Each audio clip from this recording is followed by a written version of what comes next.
All right. Okay.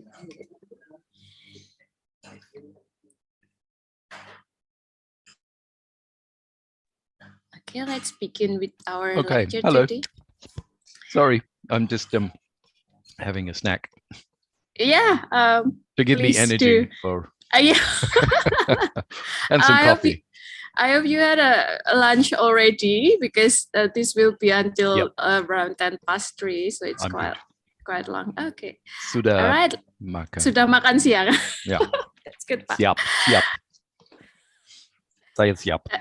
Okay, let's begin our class today. Good afternoon, everyone, lecturers, students, class assistants, and faculty members of Faculty of Psychology, Universitas Gadjah Mada. I hope you are doing well this afternoon.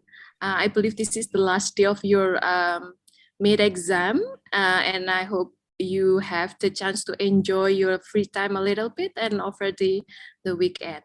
But before that, we will have this guest lecture that we plan for around 100 minutes. We have a very special guest lecture for today, but I will introduce Prof. Gavin properly in a minute. First, I'd like to start to introduce myself. My name is Praditya Pertiwi, and I am a lecturer at the Faculty of Psychology. Will be the moderator for today. But among us, we also have Ibu Lulu and Pak Ardian. And I believe the other lecturer will also join our lecture today, Pak Gavin.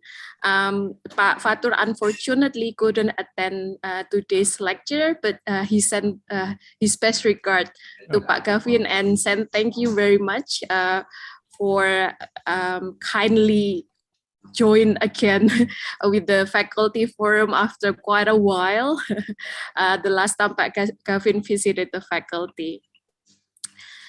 Okay, so before I introduce Pak Gavin and perhaps show Pak Gavin's bio, just a little bit of a background that Professor Gavin is a long-time friend of the faculty and has involved in a number of forums since 2009.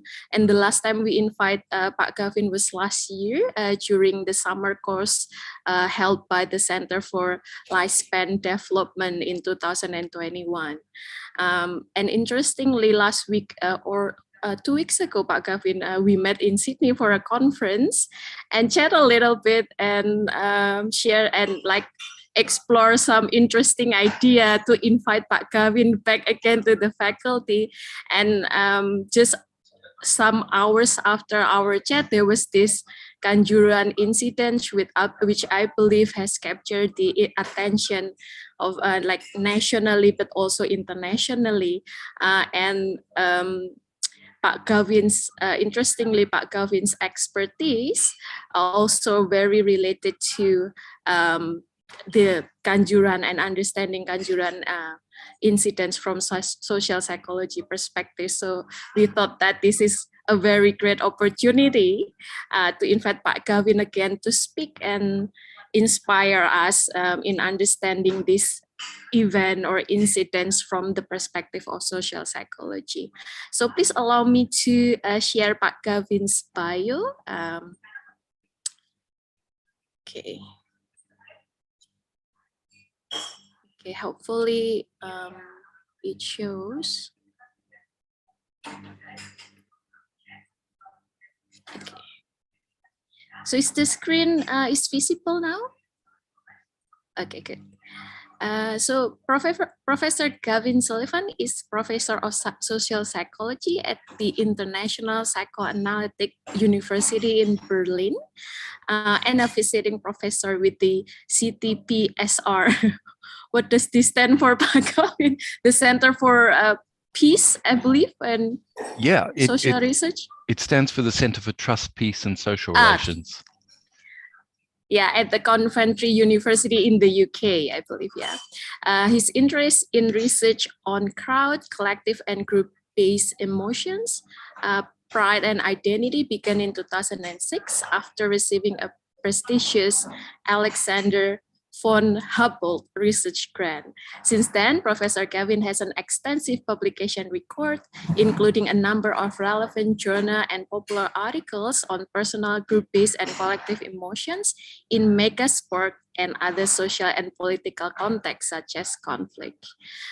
So here are some of I believe it's just a few from many other publications that Pak Gavin has produced and written, co-written as well. So in 2009, Collective Emotion in Celebratory, Competitive, and Conflictual Contexts, exploring the dynamic relation between group-based and collective pride and shame, that was published in Emotions, History, Culture, and Society journal. And the other three examples also are academic articles. And perhaps the last example is a popular article, yes, Pak Gavin, from that published in The Conversation. And this part is very interesting when I look Pak Gavin profile on the website, that in his spare time, Professor Gavin tries to run the Berlin half marathon and has completed the Berlin marathon 7 times. Also regularly participates in long distance cycling races and occasionally acts in TV and cinema films. What a remarkable accomplishment, Pak Gavin. All right. And today, as we inform the students, Pak Gavin will provide around 50-minute to 60-minute talks, and we will give opportunity for student lecturers who would like to discuss and have a dialogue with Pak Gavin. Please feel free to do so. You may also, perhaps if you have questions or comments, you may also type on the chat box in Bahasa Indonesia as well. That's okay too. So we have students from the regular program, Pak Gavin, that taught in Bahasa Indonesia, but we also have students in the international class as well. All right, without further ado, I will invite Pak Gavin to deliver the presentation. The time is yours, Pak Gavin. Okay, great. Thank you. So let me just try to share my screen first. Hopefully that works. And as always, yes. It's very difficult to see because at the at the top of the screen on PowerPoint, it clashes with the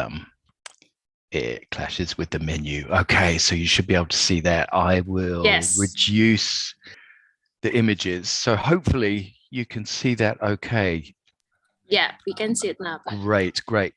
So I'll talk for about maybe 50 to 60 minutes, should be maximum. If I talk longer than that, please tell me to stop. But yeah, thank you for the invitation. It's great to be back at UGM virtually via Zoom. So maaf saya berbicara sedikit bahasa Indonesia and ich wollte nicht heute auf Deutsch sprechen, so I won't be speaking German to you as well today, so no Bahasa German. It'll be in English, but if there's anything you don't understand, please put questions in the chat. So the title has two parts to it. It's kind of crowds and collective emotion in general as well. And this is kind of a first attempt to understand the disaster, the Kanjuruhan stadium disaster from social psychology perspectives. And it's good here to note in the title perspectives rather than perspective, because there are a variety of different approaches to crowd behavior that can be combined here. It's not just one approach that's right and all the others are wrong, but there are multiple approaches to bring together to understand what happened. So to give you an overview of what I'll talk about, first we begin with some background about emotions in crowds. This should help to understand some of the kind of standard ways of talking about crowds that we see in the media, for example.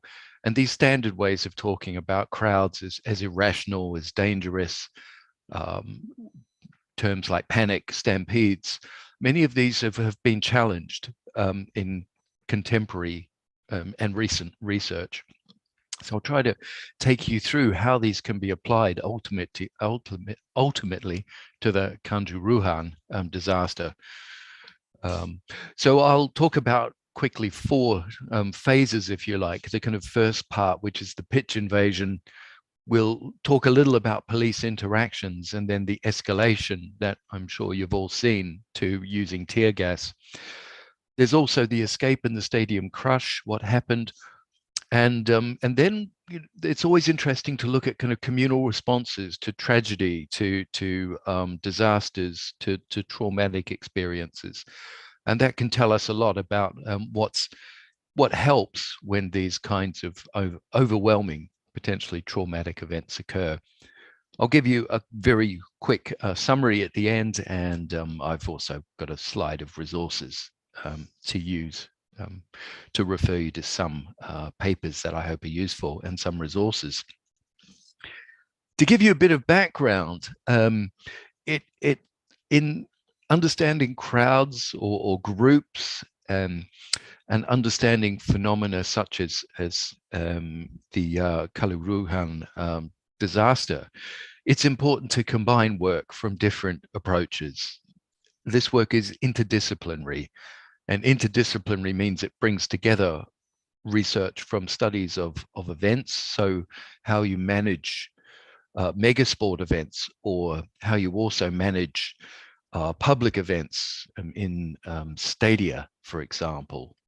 And it brings together some research from disasters, and it brings together some social psychology research also, and some crowd research about why and how do these disasters like the stadium disaster happen, and why do they continue to happen? For example, last year for the in fact, was it last year or this year? I think it was last year for the Champions League final.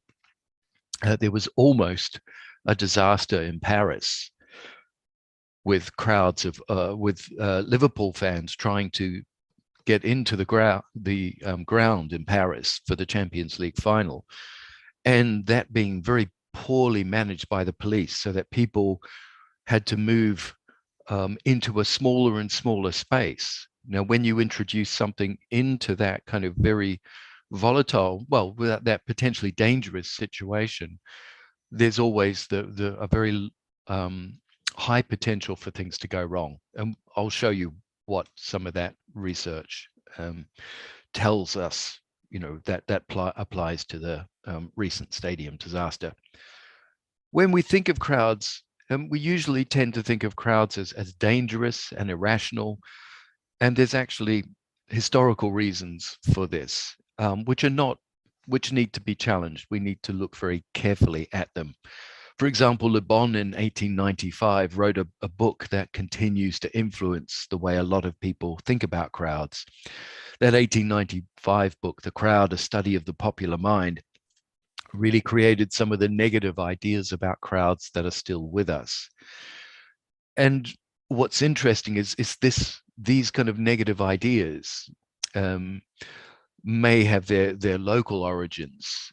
They may also have their origins in kind of how viewers in Indonesia have seen and consumed and made sense of similar disasters overseas. So the main point is that some of these negative ideas about crowds are still with us.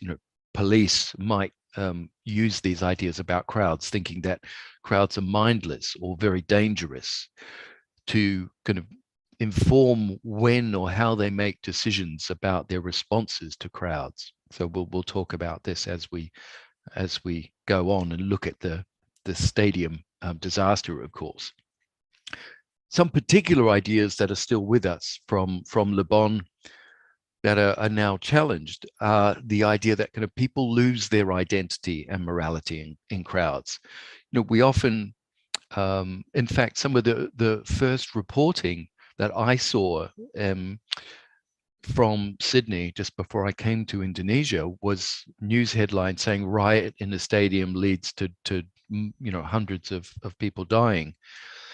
Now that idea of riot is not a neutral objective term. It sometimes these ways of understanding crowds come from pre-existing ideas and pre-existing narratives or stories that that writers of newspaper articles and news reporters want to fit these events into. So I was surprised to see images of burning police vehicles and riot in the title of some of these early newspaper reports. And that suggests that often there's a pre-existing narrative to fit events into. And eventually we find out the facts and find out that things are a lot more complicated. So we can often talk about violence in crowds, looting, these ideas that, if and perhaps some of you have had these experiences of being in a crowd where you have felt intense emotions that normally you don't feel by yourself. And that isn't a feature, an aspect of being in crowds. Often we do feel our emotions heightened and increased. I've had my own experiences of being in celebrating crowds where I've also had this feeling of positive feeling rather than negative feeling of celebrating with other people who were strangers only minutes ago. You hugging them, you're talking with a lot of people and celebrating with them. So these ideas of kind of that we lose our identity, we lose our sense of self in crowds is now very critically examined and rejected. So the idea that in crowds people engage in extreme selfish behavior or irrational behavior, or that in crowds we become very suggestive. The crowd might do something and we just automatically go along with this. If someone starts breaking something, we just go, yeah, okay, let's join in. That's actually not often what happens. So it's very important to look at the details of examples. And that includes the need to do some research on the Kanjuruhan stadium disaster. Related concepts that we often see reported, such as that a crowd was a stampede, and that there was some kind of collective panic. The crowd or people in a group kind of panicked together. They lost a sense of who they were. They pushed and harmed other people. These are also really problematic. And so there's some very good research that challenges these ideas. In addition, in my own research, I've become very interested in the idea that crowds can experience some relatively complicated emotions, and that those emotions need to be really well understood to understand what happens in crowds. So there was an idea that crowds can only experience simple positive and negative emotions. You might generally be an angry crowd or an upset crowd, this idea of a violent crowd. Also of kind of celebrating crowds, positive crowds as joyful. That actually needs to be critically examined as well. So in some of my work, I've looked at emotions like collective pride. So where people are not just feeling happy to be together with others, but they're celebrating in ways that often look very similar to individual pride. People jumping around, raising their arms in triumph, patting each other on the back, these kinds of things, singing songs, kind of in victory and really enjoying that and bonding as a group. Those kinds of experiences are really important. I bring research then on what's called group-based and collective emotions to understanding crowd experiences. And that is similar to, but not quite the same as work from social identity theorists. So social identity theorists are mainly in the UK, but they're internationally a very strong and dominant group of social psychologists. But Some of the researchers include Steve Reicher, John Drury, Clifford Stott, and many others. And there's also researchers such as Alex Haslam in Australia and Jay Van Bavel in the United States, all looking at kind of what they often call the power of us, the power of social identities to change and overcome and transform our individual identities. Those theorists have been very influential. The work of Clifford Stott is very good in showing how interactions between police and supporters can lead to an escalation of violence on both sides. So that is very good work that has been applied to football fans, and that also can then be used to understand the recent disaster, of course. Clifford Stott was one of several experts who contributed to an article in the Washington Post about the disaster, and that's actually a very good resource. So if you do go online, you can see the Washington Post report about the disaster from about a week ago, where Clifford Stott is one of the experts who comments on the disaster as a result of watching. I think some of the experts looked at about 100 videos that were found online. I guess this is another aspect of the disaster, which is helpful when we come to try to understand it, that there are so many videos available online that this is actually a very good resource to look at and make sense of. So these social identity theorists and theories, they are very good. And so we can look at that material, and then there is a lot of it about crowds and crowd behavior being often quite positive and resilient, not often not irrational, and often not naturally violent, for example. So that's a good resource. But one problem with the social identity models of crowd behavior and the behavior of interactions, and so, for example, interactions of supporters with the police, is that they tend not to give much attention to emotion, not only personal emotions, what you feel as an individual, but also emotions that you feel only with or through the group.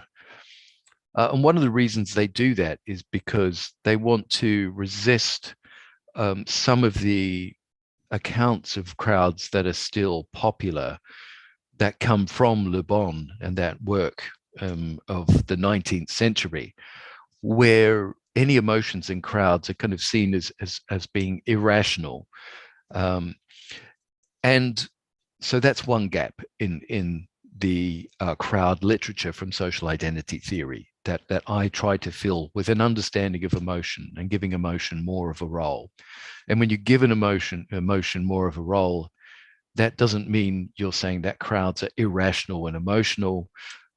Many of those emotions are quite rational and in response to the situation.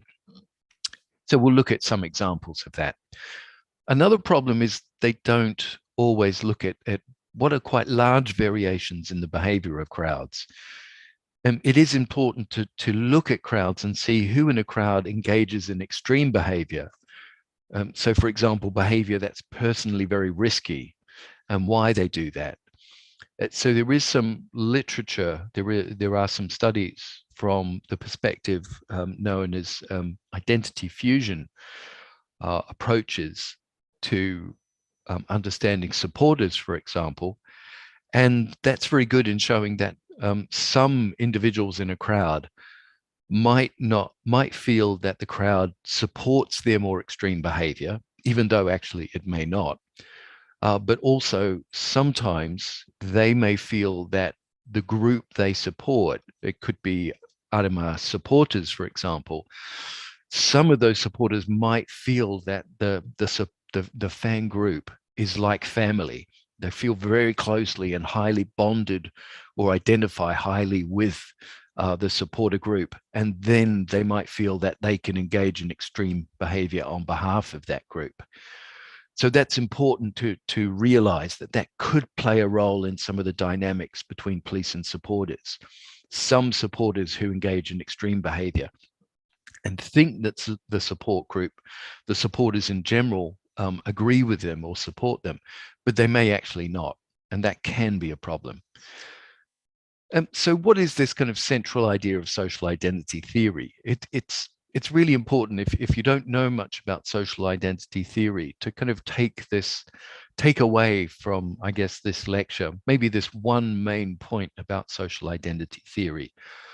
And that is that social identity theorists say that when a particular identity is really clear and obvious or salient. So, for example, where being a passionate Arema supporter is really the obvious and main identity that's important in a place. So, for example, at the end of a game against a rival team, where your team has lost at home for the first time in quite a long time to this other really bitter rival, there the social identity that's salient is being an Arema supporter. And there what can happen is that knowing that identity is important and knowing that your team is lost, that can transform the behavior of the individual. So where that you have a sense of, this is who I am in this situation, this is the identity, this is who we are. Social identity theorists say a crowd, a group of separate people who often do not know each other because that crowd is so big. They say that when you think in terms of the group, not in terms of the individual, where you have a social identity, not a personal identity, they say that the crowd or the group becomes a psychological group. You start thinking as an individual in terms of the group. What do we as a group do in this situation? And that can then fit with obvious ways of acting or responding. And so if you're an Arema supporter, you're in the stand, your team has just lost, you know that what happens regularly is people go onto the pitch to encourage the team. Then you might stay in support of that and agree with that. And you might also express particular emotions. You might also feel as part of that psychological group that, you need to continue to make some noise in the stadium to express your disappointment. So there's this idea that feeling that you're part of the psychological group, it means identifying strongly with the group, thinking in terms of us, not in terms of me or as an individual. And that changes your behavior. So I'll give you another example. This social identity theory has been used during disasters. It's been used to understand the pandemic responses in countries such as the United Kingdom, to a lesser extent the United States, because the United States responses were quite individualistic. But in many situations, especially when people feel that everyone is in the same situation, you're in the same boat. At the beginning of the pandemic, my experience in the United Kingdom was that everyone could have felt this is a threat to all of us. And in that situation, you often come together and think, well, everyone is affected. So you have a shared identity of people as a group at risk from the pandemic, from the COVID virus. And what happens then when you have this shared identity, according to social identity theorists, is that you react accordingly. So you then might expect to get support from others. You might say, we're a community, we all face this problem. So I need support from other people, but also I will give support to others. And so that's instead of just looking after oneself, being kind of selfish, if you like, or focusing, for example, mainly on your family. You might tend to think predominantly in terms of how can I help the community? How can I contribute? In some spaces then, and according to social identity theorists, and a group of people that's individualistic, you're in a space randomly with other people, not because you're part of a group, but maybe you're in that space for fairly random reasons. You might be in a store with people at the same time. In that situation, everyone's acting mainly as an individual, but sometimes events can change so that instead of being separate people, we kind of go from thinking in terms of me to thinking and feeling and behaving and acting in terms of us and we. And so this is really important to kind of understand. And we can apply this to understanding what's happening at the end of the game in the before the stadium disaster happens. Now, some of this work in social identity theory is very good because it shows how interactions between groups can also strengthen an identity. So, for example, Clifford Stott has some very good work looking at the behavior of football fans and police in Europe over 10 to 20 years. And that's shown that if police attack a group in a way that he describes as excessive, they use violence, or it's illegitimate. It just seems inappropriate. Really, we've seen this from the stadium disaster, for example. One policeman karate kicking, flying through the air to kick a supporter. Other police using batons on supporters. And then, of course, the really big problem in a crowd situation, the use of tear gas. So the point here is that even in the interactions between police and supporters, and it can be protesters as well. There's very good research from social identity theorists looking at protests and how you can actually create kind of extremism in groups by reacting in excessive and illegitimate ways to those groups. So if an identity is already strong, you're with other supporters, you have that identity, and then in your interactions with the police start kind of treating everyone as if they're potentially violent or potentially dangerous. That can lead to a strengthening of the reaction against the police. You get kind of pushback against that, and this can escalate.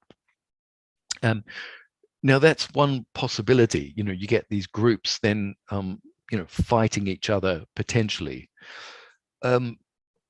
What can also happen is that the kind of norms or rules within a group, so ideas of what it is to be a good supporter in contrast to a bad supporter, that can also make a difference.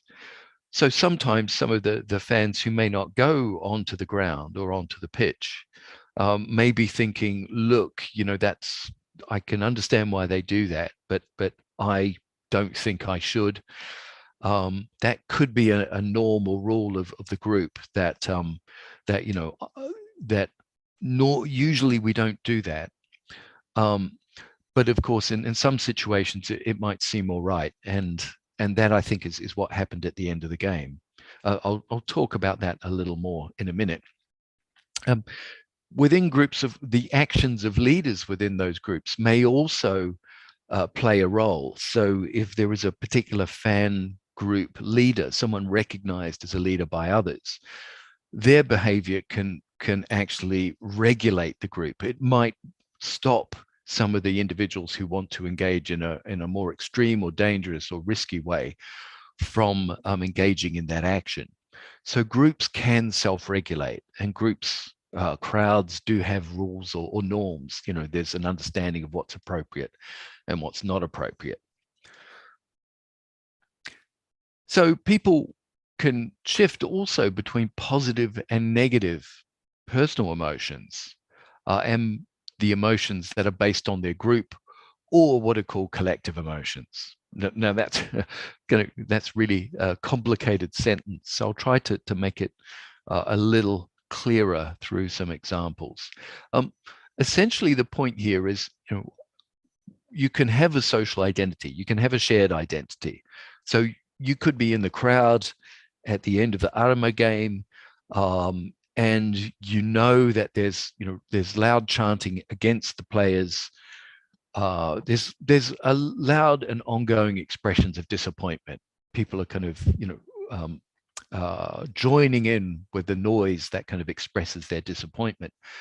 But what might happen is, for more personal reasons, you might disengage from that shared kind of emotion or group emotion.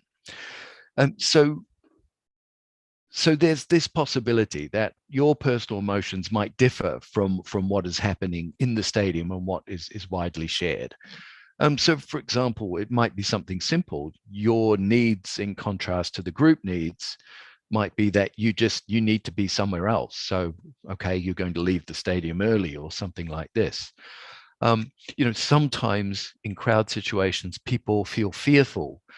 It could be as an individual, you hear the noise, you see the disappointment, you see fans going onto the crowd, and you think, this seems a bit dangerous. I'm going to leave now. So there's the possibility for individuals to shift between feeling their own personal emotions and then feeling or sharing in collective emotions. And sometimes your personal emotions may not be the same as, or may not kind of coordinate with or be shared with other individuals in the crowd. So that's a really important point. You can have these shifts between positive and negative personal emotions, and that can happen at different points as events unfold. You might join in, you might support the fans who are running onto the ground, but when there's tear gas, you might then feel more as an individual. I'm individually at threat here. I need to leave. So these shifts between kind of the personal and the common or shared collective emotions are really important. So I've just given that example, of course, but I'll just read this out again to kind of repeat the point. So a person might feel fear that a crowd situation is becoming personally dangerous. So you feel fear, others don't. They're going on to the ground. They're potentially kind of interacting in a risky way with police. And so there, if you're feeling fear, your action is likely to be to want to leave or get away. Or, of course, you might feel excited by this. You might see people going on to the pitch and feel excited. That almost in some ways might empower you to act with others to engage in behavior that might be seen in some situations where there are two groups of fans. It might be seen as kind of taunting them, of making kind of fun of them, of kind of chanting things at them. That can occur with police as well. And so these kind of cognitive, emotional, and behavioral shifts between the individual and the group or the crowd, and the way one crowd is interacting with another group, they can help to explain experiences such as what I'll call the different phases or stages of events, such as the Kanjuruhan disaster. So this idea of phases is just breaking up events to kind of analyze them. And not saying that one inevitably or always leads, one leads to the next and then the next, and you have a disaster. It's much more complicated than that. So what I'm doing is just suggesting a combination for the way some social psychological perspectives can kind of look at 4 potential areas for investigation. And so that first one is the pitch invasion. When we look at the video of that, we can see that fans going onto the pitch at the end of a game, that occurred in the Arima case because of disappointment at losing a game against a rival. And my understanding is that loss against local rivals was one of the first ones at the home ground for a long time. So if you know that, you would expect there to be some disappointment, but that could still be manageable. That's not automatically going to lead to what's understood as a riot. So it's important to really understand what positive and negative emotions can occur there. This topic generally of pitch invasions is something that I'm trying to conduct research on, because it's occasionally a topic even in countries like the UK and Germany. For example, at the end of the last season of the Premier League, Manchester City fans went onto the field to celebrate. Now that wasn't met by police violence, or it wasn't called a riot. In that situation, actually, it was kind of seen as okay, even though other pitch invasions, when people have wanted to celebrate something like a historic win, sometimes that's been seen very negatively in the UK. So it's very interesting who, on which occasion, fans going onto the pitch is understood as being very negative or actually okay and not some threat to order or of possible violence. So the point is, I guess, that Arima fans going onto the pitch, onto the ground, can be understood as normative behavior. It's something that can occur at the end of a game. Previously, fans have, it's my understanding, fans would not have been punished for going on to the ground at the end of a game. Fans will talk with players to encourage them. The aim is not to attack the players. And so it does seem from the videos that disappointment didn't lead to attacks on Arima players, but perhaps some of you have seen more video or heard more stories that disagrees with that. The bigger point also is that describing the fan behavior of going onto the pitch, of breaking the rules. So it's important to mention that.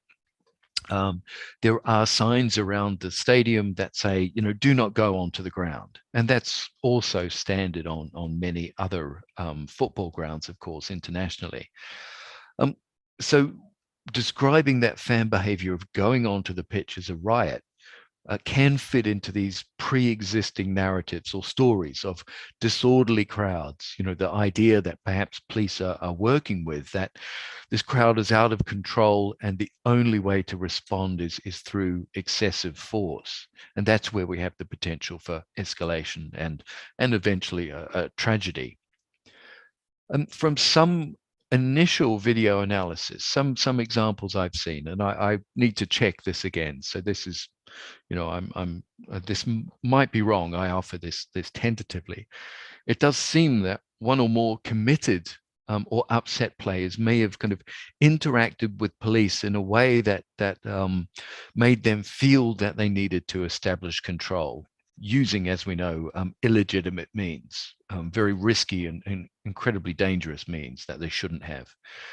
So I think in one of the videos, you can see a fan who's kind of running with a flag by himself in front of other supporters. And I think from looking at the video that's the first point when tear gas is used. So that could be kind of the tipping point, if you like, of individuals, but against this background of the crowd kind of behavior. So what's possible is that fan who's running with a flag and kind of running around the ground in a way that might seem to antagonize the police. Some fans like that can potentially be explained as having a fused identity. So they may feel that they're acting with the support of other supporters, fans, but they may not actually represent the whole crowd. So if you're standing in the stands watching this unfold, you might laugh at this. You might think it's funny. But then, of course, there is the potential for escalation to occur. So at least in terms of a video analysis and looking at the game, the pitch invasion, as it's called, needs to be carefully understood and examined. Then it's also very important to look at the first moment when tear gas is used, because the first use of tear gas really suggests an escalation. It suggests that the police viewed the need to remove people from the pitch and the stands, because they don't just fire onto the pitch, they're firing into the stands. That seems to be the idea of removing people from the stadium at whatever cost. And while they probably say that the aim is to reestablish order, the problem is that it creates a severe risk of tragedy, which we know happened in this case. And that's the reason why tear gas is banned in stadiums. It's FIFA says that it shouldn't be used for precisely those reasons. That it's incredibly dangerous to introduce into a crowded situation. Okay, so I think there's something going on where the police feel that they need to reestablish order in a way that is at whatever cost. They're at a point where they're using means that are very dangerous and very risky. So we know, as I've already described, social identity theories of police and crowd interaction support the view that illegitimate violence can strengthen the social identity of members of a crowd. It can lead them to become more cohesive, to kind of look after each other, to act together. It can lead them also to be more determined as a crowd. So they're determined then potentially to stay on the pitch for longer, perhaps.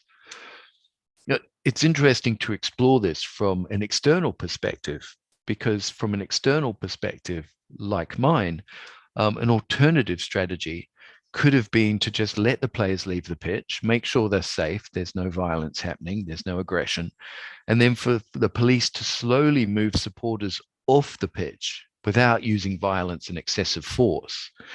So that could have been an approach. If they had done nothing for 20 minutes, say, my guess is that supporters probably would have left the pitch, wouldn't have felt the need to stay so long. They would have expressed their disappointment and anger to the team, and potentially that could have been the end of the game, and the game, people leave the stadium. So that's really just one alternative suggestion of what could have happened, but obviously it didn't happen. It's also interesting as a side issue to look at when police vehicles were targeted by supporters, and also kind of whether police sought to take or tried to take what they would call a punishing or a punitive approach. Was the use of tear gas kind of led by the idea that they were somehow teaching supporters a lesson of trying to really use this really extreme means to kind of really take a punitive approach to the crowd in general. Did they also feel personally under threat, even though that seems unlikely, because they are armed and so on. So I mentioned this just because some of the early reports that I saw used riot in the headlines and showed examples of burned police vehicles. So it's something I'm trying to find out, is when those police vehicles were targeted, when they were burnt. Was that when it was already apparent that there was a tragedy happening? Because that even further challenges that story of a narrative. It suggests that people were acting on the basis of knowing that there was a tragedy, rather than were somehow acting out of anger from the end of the game.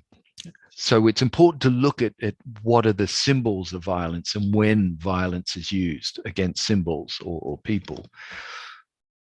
This leads to a second part of the analysis, which is the use of tear gas in a crowded stadium, in a stadium that still has a lot of people in it, is likely to cause injuries and death.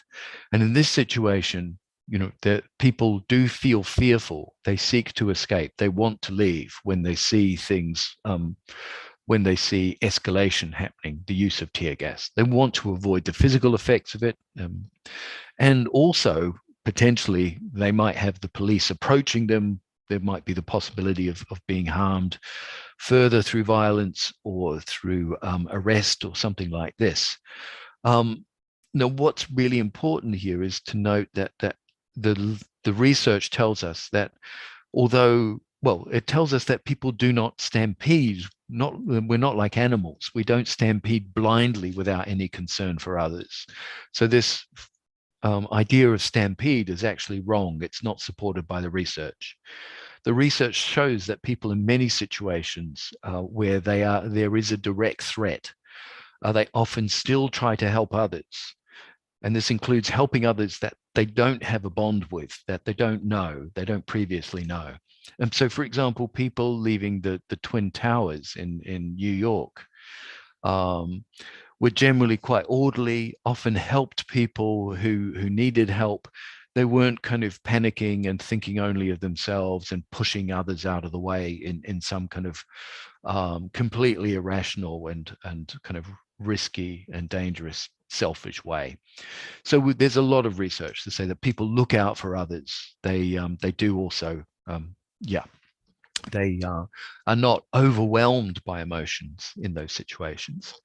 This raises a further issue of kind of when we talk about panic. And so people do talk about panic, but it's important that that's not used as an explanation for why disasters happen.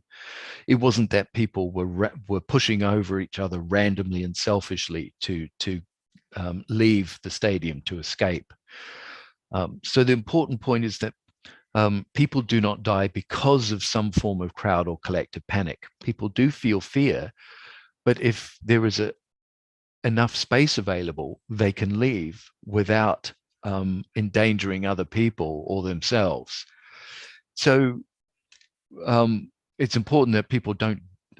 It's important to understand that people don't die in a crowd crush because of crowd or collective panic, but they may feel individual panic, especially in a crush type situation, because crowd density might increase rapidly.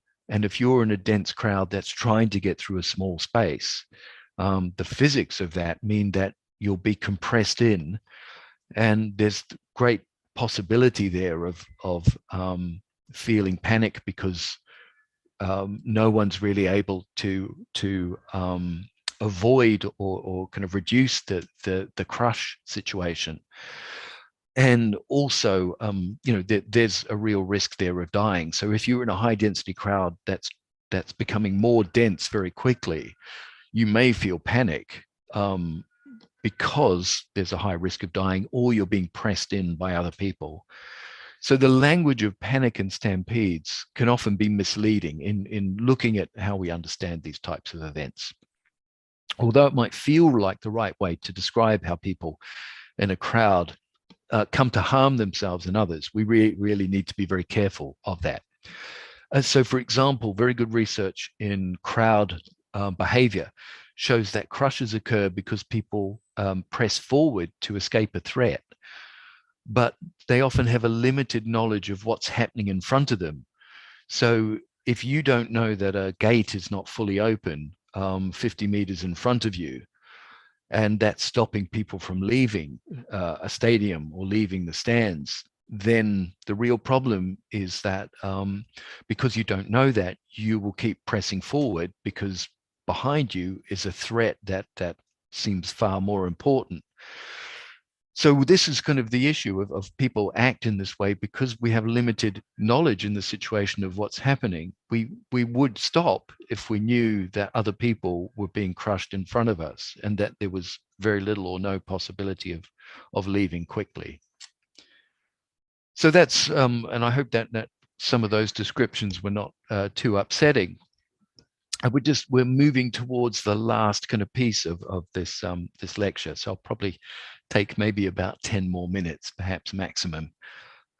So we have the disaster itself. We know what unfolded. We know a lot of people injured, accounts, stories now of and evidence of people talking of trauma, the trauma of being at the stadium, of seeing what they saw. We also see the inquiries and so on, and the effects of this on communities and the football public in general. So what's interesting also, if we look at different phases of disaster, if you like, is the solidarity response from others is also important to look at. So this is useful to know just for people who are affected indirectly by disasters, rather than affected directly, either being at a stadium or knowing people who have been hurt or killed. So research also shows that emotional sharing through conversations and taking part in collective action, that's really important to coping in general. So we saw that already in Malang earlier when there were very large groups of supporters coming together to sing and to light candles. So those kinds of rituals can be very important. It can also be important to have a place to go to kind of show respect, if you like. So yesterday I went to the stadium and saw where people have been laying flowers at the gates and at the lion statue in the ground. So those rituals can be important. They might provide a way of expressing anger, of feeling grief together with other people. For people who kind of think of in terms of individual ways of responding, who might say, well, there's not much point. I feel upset by this, but I don't want to engage in some collective kind of something collective. Actually, the evidence suggests that if you do engage in something collective, some kind of collective action or ritual, it does have a positive benefit. And I think also what we're likely to see is an anniversary around the 1st of October. Although it's too soon to talk about that, there will be that kind of way of remembering and trying to make sense of the disaster. There's also a sense of unity often around club, and there's a connection with what could be called city pride. So city pride and club pride can kind of come together, where a city, members of the city that the club is in, can show solidarity and support. So we've seen that this week in Malang, where people have been basically kind of engaging in activities to raise money to support survivors and family members. So there are ways of kind of showing support. And also there are many banners now in the streets in Malang criticizing the police and calling for justice. And the fact that those banners are there, importantly, I think the police have allowed them to be there. It makes sense to do that rather than take them down and create further problems. Is that indicates widespread community support, this need for justice, and to be shown for some kind of positive outcome. So also there can be expressions of solidarity that occur in wider circles of support and messages. And so at the Kanjuruhan Stadium, there was a banner from Juventus fans who have had their own histories of disasters in stadiums and death through disasters in stadiums. Messages of support from other teams, supporters of other teams, especially local rivals, is important because it potentially shows a way forward. When we talk about social identities, these can be in groups that, especially with football fans, where your identity is defined as being against the other group of fans.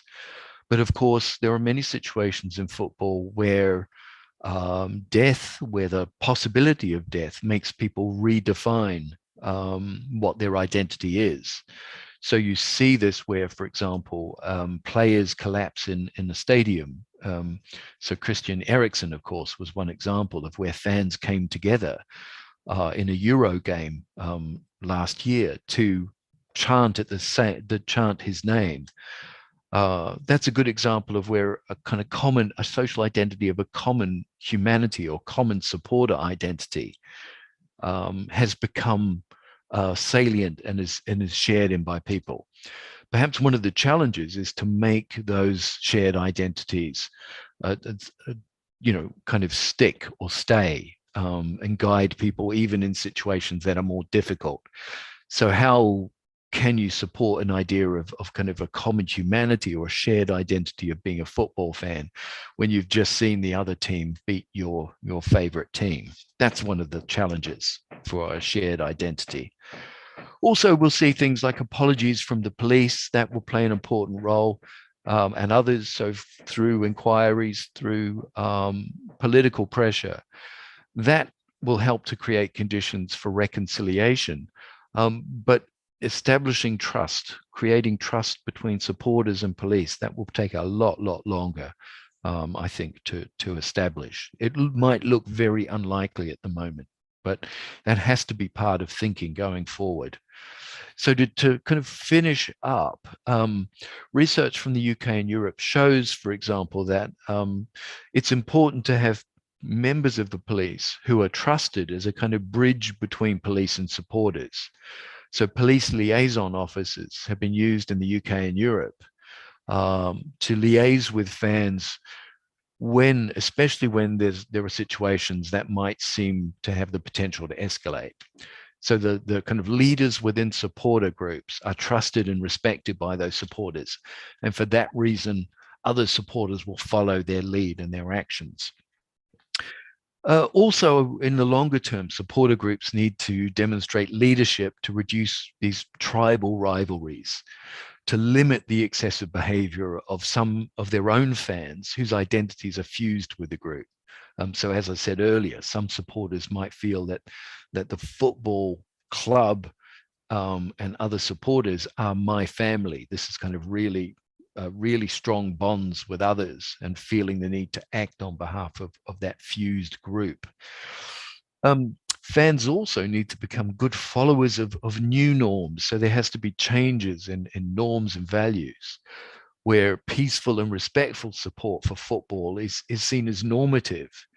So I guess that's where everyone in Indonesia watching where violent or extreme behavior happens, or maybe it's aggressive chants happen, where if you're watching that, instead of kind of feeling amused by it or thinking it's kind of funny, that actually that's recognized as wrong and problematic.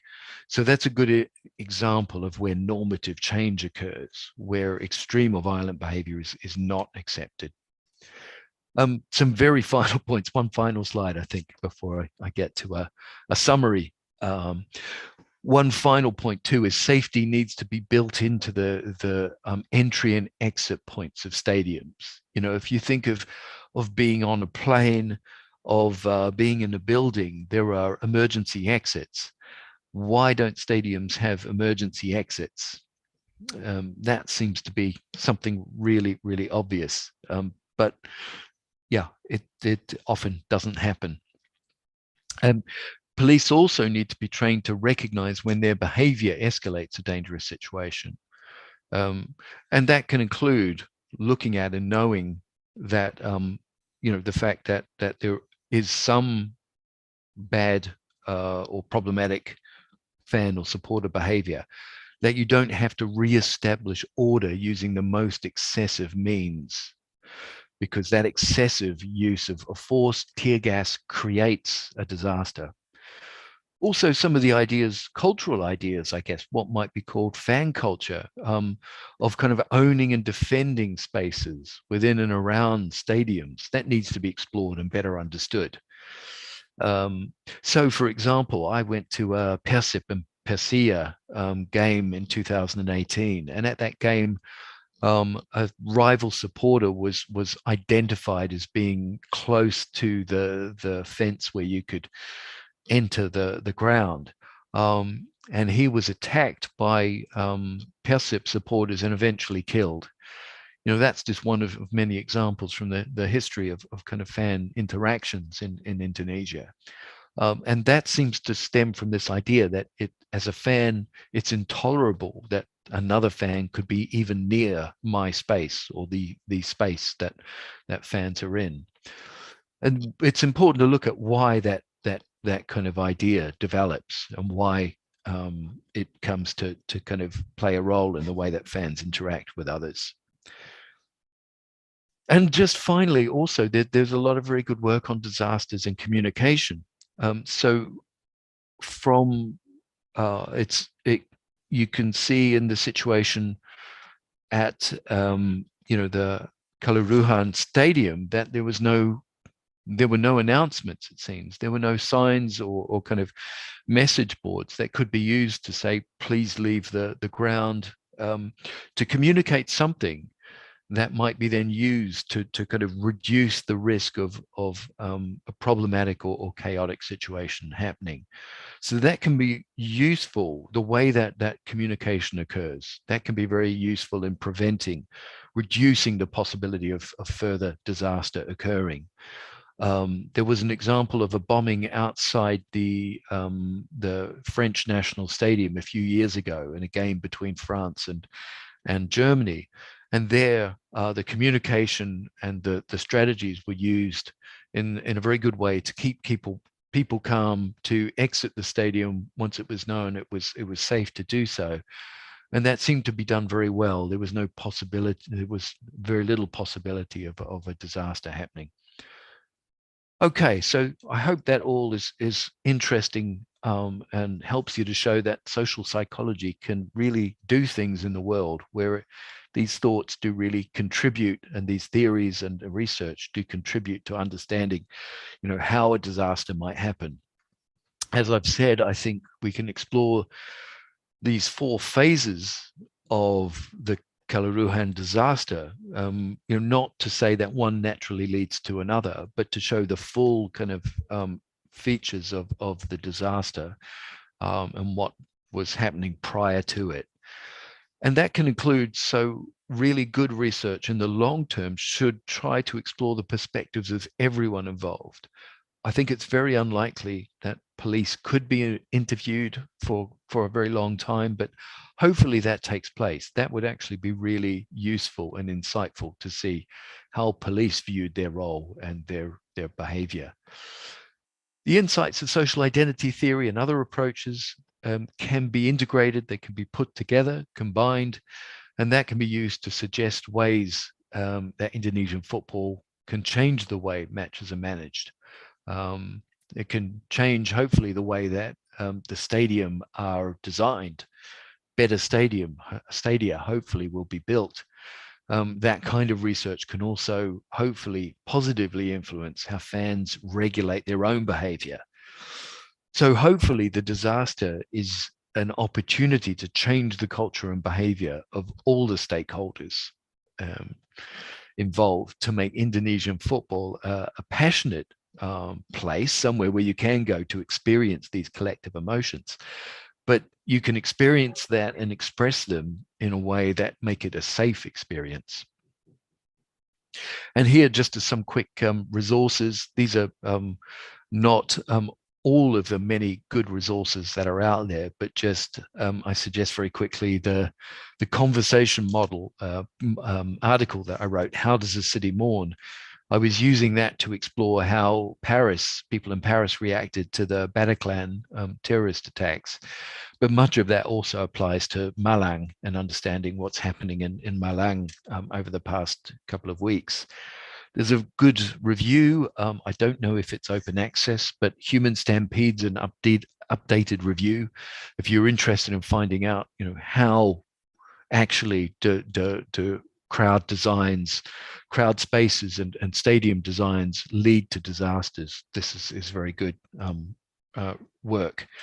And just some of my papers that show, this interest in emotion in general, but hopefully what I have a chance to do is do some research around the Kanjuruhan stadium disaster to contribute to, the kind of analysis you've seen so far in this lecture. So let me, that's everything, I think. One thing I can do, and I'm just having a look at how I can share my screen, is that I can show you very, very briefly and very quickly some video from the stadium that I took yesterday. So I'm going to try to do that very quickly. So let's see if this works. If it works, you should be able to see what looks like, you should be able to see a white car. Yes. Okay, so this is something that I'm trying to use for qualitative research and also for analysis. So hopefully soon I'll have some publications around use of this. But this is immersive 360-degree video. So it means you can you're taking a video all the way around 360 degrees. So this is a good indication of just the kinds of comments, things that are at the stadium at the moment yesterday. So demanding justice, kind of expressing anger towards the police. But this is one of the gates also. And very, very briefly, you can see that just while we were there, these gates were closed and there were forensic workers basically kind of just looking, still continuing their investigations of the ground. But very briefly at this one gate that we were at, I'll have a look. We'll look up and see if we can see what gate it was. Yes, it was gate 11. Pintu 11, 12, and 13 were where a lot of the deaths occurred. And you can see down here, there are still where people have lit candles, where they've left scarves and things. My understanding was that some of the shoes there are actually shoes from the people who were killed. So some of them are still there. But you can see very briefly they've opened this up to just measure that space to see how much space there is. And then that's a gate that slides across and closes. But what's interesting here, what kind of looking at it that I'm struck by is actually how steep those stairs could be. You imagine if you're trying to get out of that exit quickly because the police are behind you and there's tear gas. You could imagine potentially someone falling in front and it being very difficult to get out of that exit without falling over other people. So that's how these kind of disasters occur. But that maybe gives you a little insight into kind of what was happening around the ground. And you can see as you look around. You can also see me somewhere down here, luckily not very clearly, but there's an example. Okay, so yeah, I hope that was of interest. It is indeed interesting, Professor Kevin. Thank you very much for the lecture that lead us into unpacking the complexity of the Kanjuruhan crowd at the time from the perspective of social identity theory. As you mentioned, the aspect of the individual identity, the emotion that supporters relate being there at the crowd, as well as the that then interact with the collective emotion, with the group interaction of group norms, group processes that you highlight as well, which then influence the behavior and reactions to the outcome of the game and how they perhaps interact with police at the time and the other supporters as well. And interestingly as well, your suggestion on understanding this from the 4 phases or stages, that really for me personally, it brings different emotions. I can feel the anger, the sadness as well, especially looking at the visuals you just showed earlier. But I think it came to a good closure when with the suggestions of how things could have been better managed and how social psychology perspective and theory can also suggest those changes, which is, I think it is quite in time when Indonesia next year we will host the under 20 World Championships for football. I believe I think Mas Ardian or Pak Heli knows better on this. There are already some questions on the chat, on the Zoom, as well as from YouTube, Pak Kevin, because we also broadcast this on YouTube for non-psychology UKM audience. Some of the question I think you already touched on. So the first is asking about exactly what you suggest about the design of the stadium to contain or like a risk reduction or risk management for the negative crowd or the potential similar incidents. So what would you suggest in light of the stadium management or the stadium design for like a better management of crowd and to avoid similar incidents in the future? Perhaps we'll start from that question, and if there are some more questions that perhaps we can also discuss later. Thank you, Pak. Well, I guess firstly, I should be very clear that I'm not an expert on the design of safety in stadiums. I know some things about it, but but I guess the point is there is definitely a lot of expertise in this area, and it's where Indonesia hopefully takes the chance to draw on that international expertise and really create safe stadiums and a safe experience. I think one of the things that to build into the design is how people can leave stadia in ways that are safe, and that they can do that quickly as well. And so, it's obvious. One of the obvious points is to look at bottlenecks, where people kind of pressed in and high density situations occur. Sometimes it needs to look at issues like why gates are locked and why it's not possible to somehow have an emergency escape on those physical mechanisms. So my example of kind of emergency exit for stadia is, it might seem a little naive, but I guess it's what I'm pointing out is the need to really analyze those situations where the risk occurs, and to draw on this expertise and to think of how safety is built into the architecture of stadia. And a lot of it's about behavior and behavior change as well, changing ideas of what good and bad behavior is. I think that goes with it.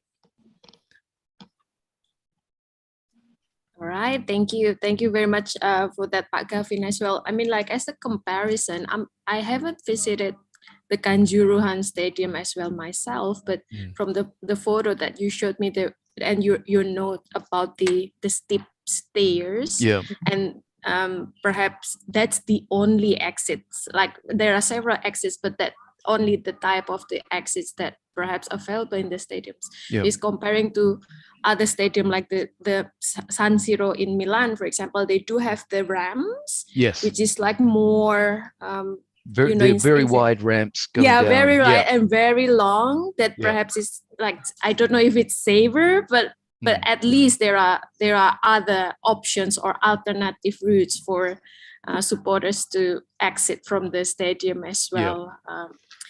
Right. So I was just going to say, I mean, interestingly, I saw a tweet from John Drury, I think it was a day or two ago. And one case in the UK, which was during the Second World War, was a Bethnal Green tube station disaster. And what happened, and so this has been examined, isn't it? It was used as one of the key examples of a stampede, people dying because of panic.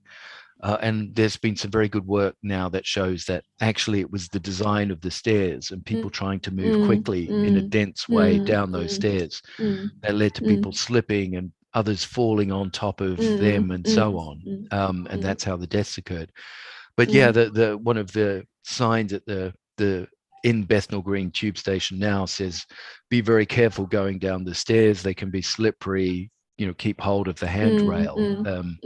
And so that kind of, given the context of what happened at Bethnal Green Station, and historically, they saw that as presented it as being, quite almost an emotional thing to see it there and think of what happened here in the past.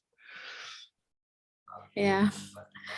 Okay. The next question relates to the social identity theory and the individual emotion or supporter that you mentioned as one of the factors of the supporter behavior at the time. So in the crowd situation, how can an individual manage their emotion? I mean, if that makes sense, and how, if there is this negative outcomes, and then how can like a supporter manage that individual emotional reaction that perhaps won't get any, go into the bad direction. Yeah. I think one of the interesting things is of course, we do have individual self-regulation. We can have other regulation as well. So, and there can be then other regulation via messages or communications, so it could be at the end of a game, you might put up a sign saying, please be respectful to other fans. who didn't have the same outcome that they hoped to have today, something like that. That seems almost a little silly, but I remember from my own experience of being in Melbourne during a World Cup, and Australia was playing Japan. Japan was winning 1-0. This was 2006, and it was 85 minutes. People were starting to leave. People were feeling really upset. And it was you start feeling in your stomach this kind of sinking feeling of, oh man, we're going to lose. And then the Australian team scored 3 goals in quick succession, and people were just jumping around, celebrating, hugging complete strangers, and some of the crowd ran onto the road just to jump up and down, basically. But in the middle of that, I saw a couple of Japanese fans, and I thought, we've been celebrating like this, and just saw a couple of Japanese fans celebrating, and I thought, I kind of almost went over and said, I'm really sorry. You played very well. But, just kind of that was a point where I realized that, oh, yeah, okay, we can get a little carried away in the group. But there's that possibility for you regulating yourself. You think, look, this is not a good situation to be in, or but also trying to regulate others around you. So there is other regulation that occurs, and they're very different examples. So there's an example of a player, Fabrice Muamba, who collapsed with a heart attack in a game in the UK about 2010, I think. What's really interesting there was in the stadium, people regulated each other's behavior. So some people, were starting to yell out like "get up," this kind of thing, and chanting, in a way that was inappropriate. And others very quickly told them to be quiet. This is serious. This is life-threatening. So that other regulation seemed to work very well within the crowd situation. And sometimes that can be more direct, where you look to someone in a crowd situation who's some kind of leader. Especially in fan groups, that often happens. Someone at the tribune who has a loud hailer, or they're coordinating people, that they kind of do something which is like just to say calm down, let's everyone, that can be important as well. So there's a variety of forms of not just self-regulation but other regulation. I think that actually should be explored. Yeah, I mean that's a very interesting, and I mean like your recommendation of how the social identity theory can provide like a light for crowd management, but also for the supporters group themselves, and how leaders can do risk management or like crowd management for themselves internally with social psychology theory. Right. Perhaps I will invite lecturers Pak Ardian, Pak Heli, or Bu Lulu if you have any comments or questions before I invite some of the students that already put their question on the chat. There are currently around 6 questions, Pak Gavin. Okay. Well, 7 now. 7 questions. Okay. Pak Ardian or Pak Heli or Bu Lulu, perhaps, if you have any comment or questions. Nothing for now. Kayaknya bisa sambung ke pertanyaan yang lain, banyak banget, Mbak. Okay, Bu Lulu. Go ahead, Pak Ardian. Do you have any comment? Yeah. First of all, thank you for Prof. Gavin for sharing these lectures. And let me introduce myself. My name is Ardian. You can call me Ardian, and I'm lecturer in psychology UKM. And I'm also a diehard football fans. And I support Liverpool Football Club. Yeah, I'm a that's good. Liverpool fan. And in Indonesian, in local club, I support PSS Sleman in Yogyakarta. And I used to attend football match in Maguwarjo Stadium. In my experience, in my several experience in Semarang, in Jakarta, in Bekasi, or in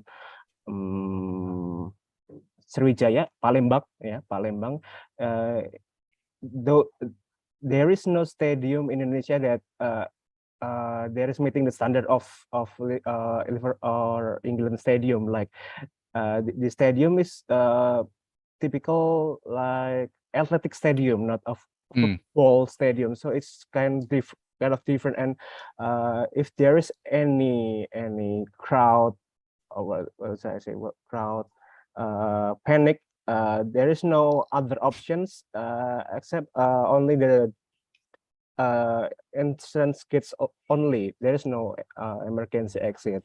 Yeah. And we as a supporters came to the stadium. We hope that we can enjoying match, enjoying the atmosphere, enjoying the goals also. But in Indonesia, football is more than just a game. Yeah? Football for football fans in Indonesia is more than this game. Is about way of life. Maybe in there's two categories football fans in Indonesia. There's football club fans and the hooligans. And the hooligan one is the dangerous one, and I'm sure the pitch invaders is hooligans that's really attached to their football club, yeah, Aremania hooligans. And in the PSS also they have Brigata Kurvasud, and they pretty similar behavior. They have pretty similar behavior, and they also demand more from the players. If they lose, they will invade the pitch, invade the bench, and talk to the coach, to the players, to give some stress, right? Like tomorrow you must win, like that. And that's the culture of the Indonesian football fans. And I have then that's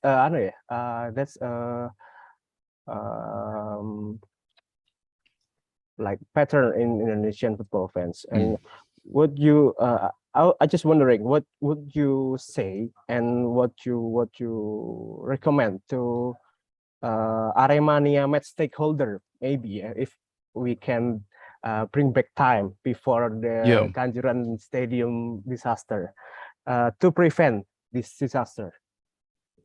Well, it's interesting that with disasters there's often what's called a forensic approach in general, where if there are inquiries, this idea is if we could go back in time, how could we change things? I mean, the supporters will do what they do. I think there's a lot that we know from how the disaster happened that was in the hands of the police, particularly. So, one of the things that they should have tried to manage that situation, the police, more without using tear gas. That's the simple, if tear gas hadn't have been available, you could have probably still had these kind of clashes between police and supporters on the pitch. But it would have, I think, have died down, over 10, 20, 30 minutes rather than, escalate. So it but also, of course, fans could look at what they did and change their views, their values, and it's interesting. You as you describe, kind of very committed fans. That that kind of fused identity is quite difficult to kind of manage. But equally, though, there were supporter groups in the UK who, hooligans, where the term often, is linked with, where that behavior changed over time for a variety of reasons through work from the clubs themselves and so on, of kind of controlling membership and making and excluding from the ground some of the people who would engage in the more violent or extreme behavior. So that way of potentially, managing membership of the club and regulating their behavior through the threat or the risk of losing membership. That might be something that might appeal, that might work as a way of kind of, clubs kind of establishing some some order about what's appropriate and what's inappropriate. You know, it's pretty remarkable. And I've been to just the one game, as I was saying, the Persip Persia game. Oh, yeah. But you know, it's pretty remarkable to see the level of security needed for a stadium that has no opposing, you know, fans. That it's just remarkable, really. Yeah, there is no special steward, yeah, like in English football. Yeah. Like that. So I hope that helped to answer a little bit. We can't turn back time, which is a shame, but yeah. Okay, thank you very much, Pak Adian, for that additional sharing as from the perspective of Indonesian football supporters. Thank you, Prof. Gavin, also. Sama-sama. All right. Perhaps I would like to invite students who have posted questions on the chat book. If you'd like to address the questions directly to Prof. Gavin, perhaps I'll start with Rosalina Maitri Adi Acintya. Do you want to address your questions directly to Pak Gavin? Hi. Is it okay if I do it? Yeah, sure. Go ahead.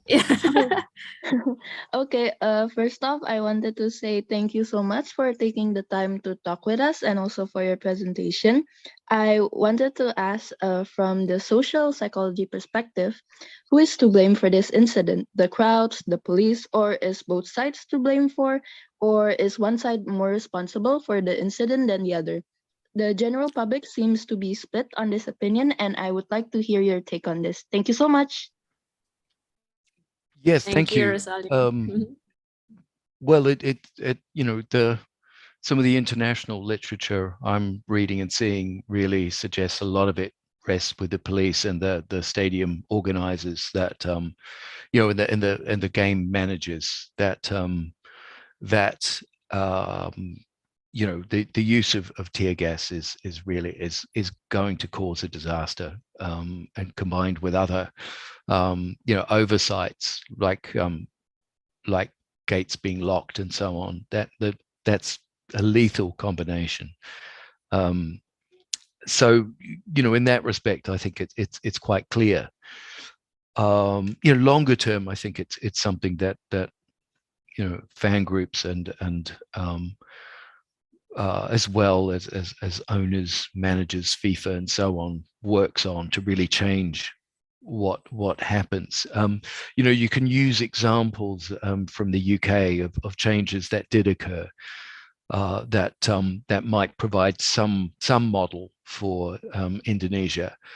I say some model because I think, as you know, the previous question showed, that it is important to understand the cultural aspects. You know, there's a danger of I personally think there's a danger with some social identity theory that it can be applied without really considering culture, you know, sufficiently, without considering just how that works, and different understandings of spaces and interaction, how they can occur. So I think, you know, that is important. But yeah, unfortunately, I think the blame is relatively clear in this case. Thank you, Pak Gavin, for that. Do you have a follow-up question, Rosalina? Rosalina, sorry. No, I don't. Thank you so much. Thank you very much, Rosalina. So we still have 5 minutes for this lecture. So I will invite next from class A, Antasena Dilaka. You'd like to address your questions directly to Pak Gavin. Go ahead. Okay, thank you for the opportunity that has given to me. I would like to thank you again for this really interesting lecture. I'm really enjoying it. So I think to explain my question a bit. So based on what I just listed from the lecture, what I can sum of the extent or limit of having group identity is when you feel personally threatened. But on the other hand, you might feel the need to help the said group, or like you say, temporarily being in that psychological group if you think there is an illegitimate act being done upon the said group. So yeah, I think I'm kind of confused with this contradiction. Also, finally, my question is, can this theory be applied to soldiers at war? Well, I think they are also groups, right? And the threat they are facing is much larger than their safety. But although I partly think it will not explain it, because soldiers at war does not count as crowd, but I would really love to confirm this from your perspective. Thank you. Okay. Well, I'll attempt to answer that. I guess I didn't quite hear the contradictions you were pointing out in the kind of shared identity account. So you were saying that sometimes you'll kind of expect support from or support other members of the group when you have a strong identification with the group. But I think you were saying at some point that can be contradicted by other behavior. What do you mind telling me what the contradictory behavior you thought was? Oh, okay. Let me reiterate. Let's see. Sorry. Right. Well, hold on a sec. I'm making up my words.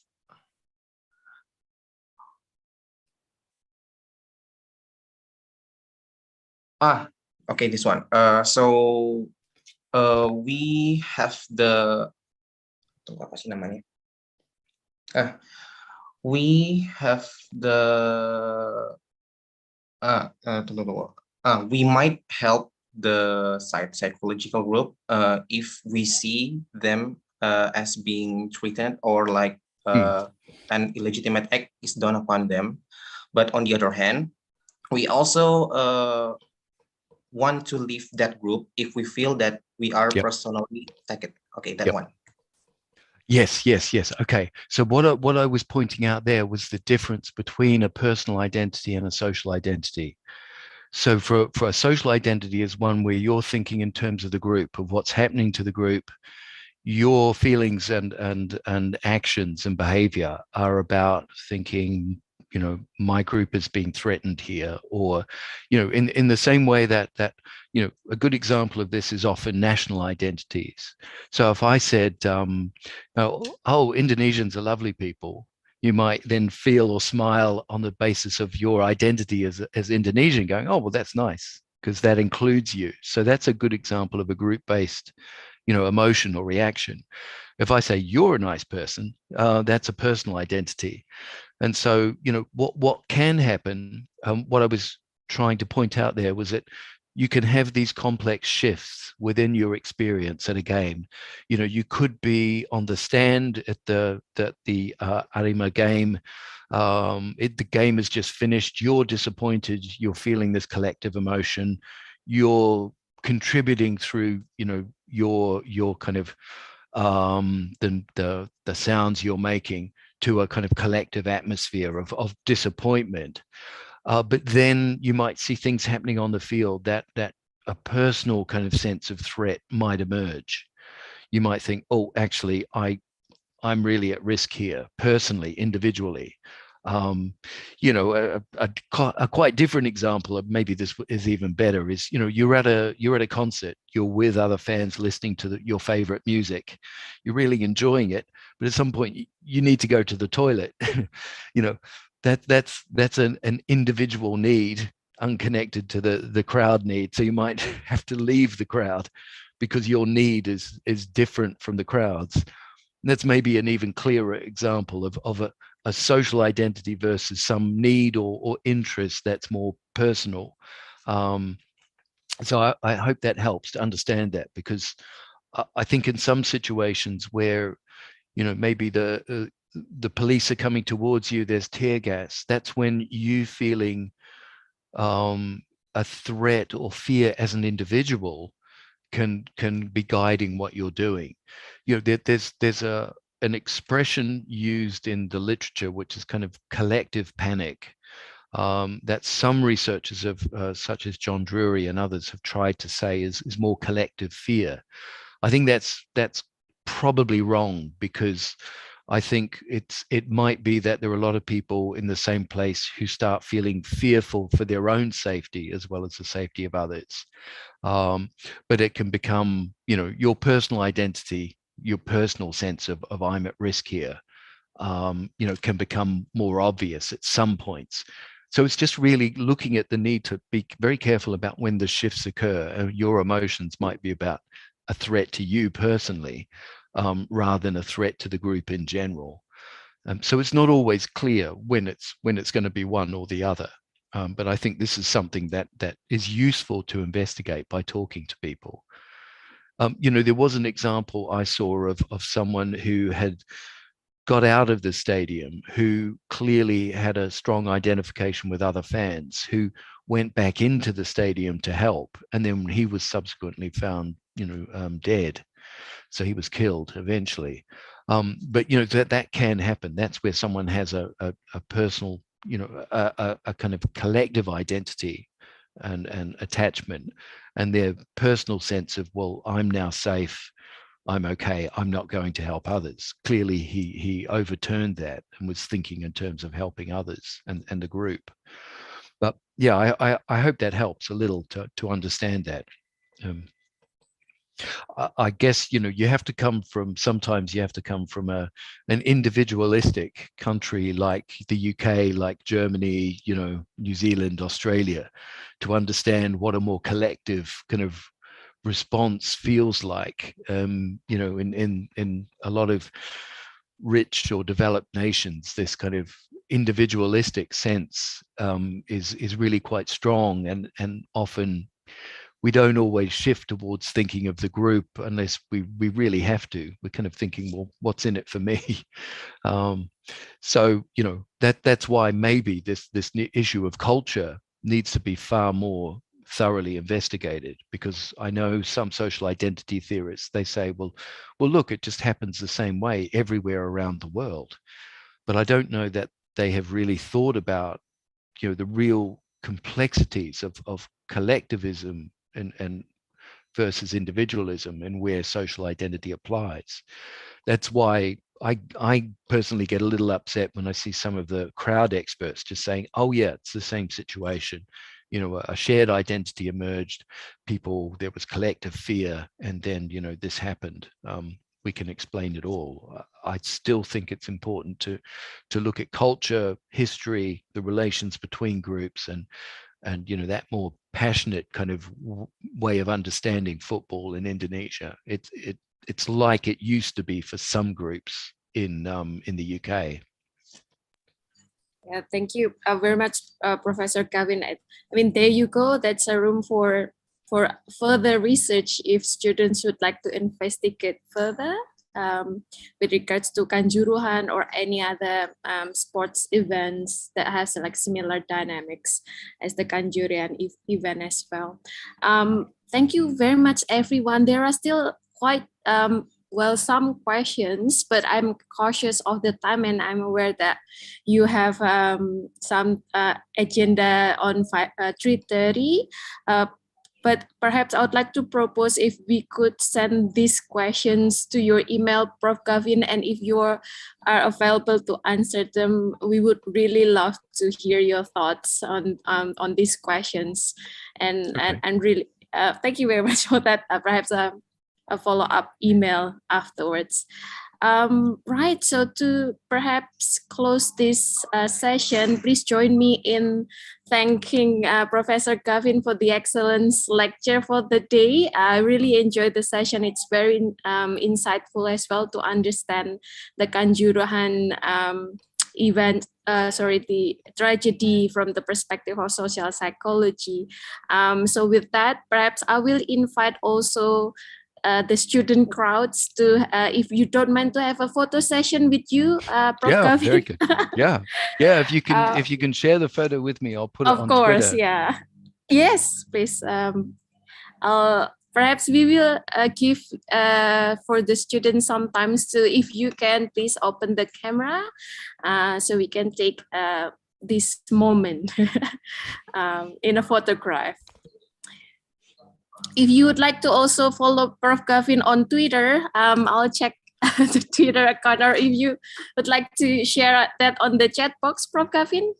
Sure. I may not follow everyone back, so sorry if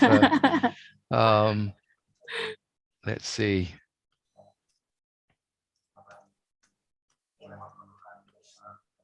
Yeah, that's right. Yeah. Yeah. At Gavin P. Sullivan. Yes, thank you very much. So please expect a few hundreds new followers on Twitter. Oh, right. Wow. All right. I think we do have, well, some students open their camp. We have 10 pages, unfortunately. So this will be a quite some seconds to take photos. Sure. Perhaps Ibu Lulu, if you have someone to take the photo. Saya bantu ya Mbak Disya. Sudah ada Oh iya. asisten, Mbak. Baik, terima kasih. Thank you. Press if you could count, yeah. Yeah, okay Mbak. Okay, for page 1, let's take the photos in 3, 2, 1. Cheers, everyone. Yes, and we can give also reactions, yeah, on the screen. Okay. Okay, the page 2.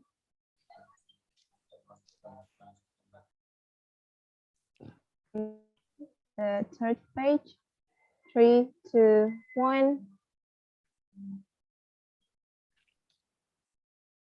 The fourth. 3, 2, 1.